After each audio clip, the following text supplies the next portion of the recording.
गंगा नदी के किनारे एक साधु रहते थे।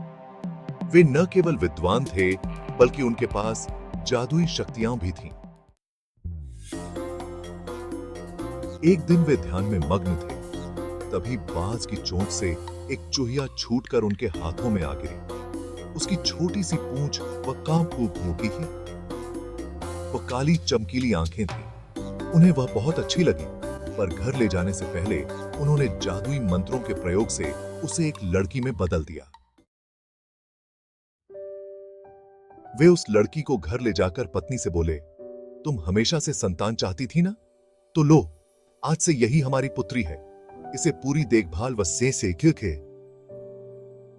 स्नेह से पालो। साधु की पत्नी भी अपनी पुत्री को देख प्रसन्न हो उठी। वह उसे राजकुमारी की तरह पालने लगी। साल बीतते गए, नन्ही लड़की एक सुंदर युवती बन गई।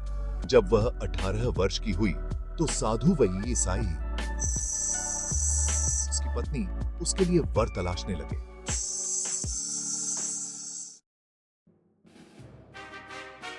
साधु ने कहा, मेरी बिटिया का विवाह ऐसे व्यक्ति से होना चाहिए जो सबसे बड़ा हो।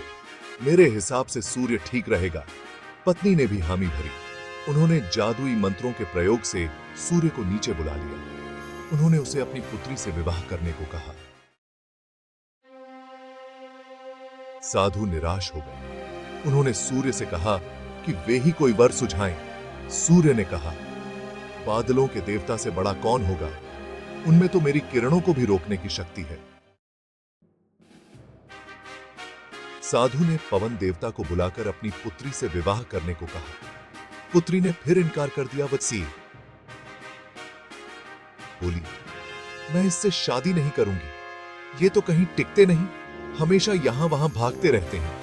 साधु ने पवन देव से पूछा, क्या मेरी पुत्री के लिए ऐसा वर हो सकता है जो आपसे भी बेहतर हो? साधु ने पर्वत देवता से कहा कि वह उसकी पुत्री से विवाह कर ले। पुत्री ने फिर से मना कर दिया। वह भी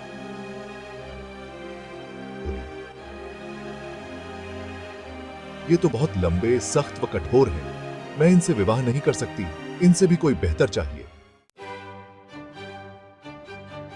साधु ने चूहे को बुलाया। उसे देखते ही उसकी पुत्री खुशी से उछल पड़ी। हाँ पिताजी, यही तो है वह, मैं जिससे शादी करना चाहती थी। शिक्षा, कोई भी अपने मूल स्वभाव को नहीं बदल सकता। कहानी अच्छी लगी हो तो लाइक और कमेंट और शेयर करें एवं ऐसी ही शिक्षाप्रद कहानियों के लिए चैनल को सब्सक्राइब कर बेल आइकॉन को दबा दीजिए, जिससे सबसे पहले नोटिफिकेशन मिले।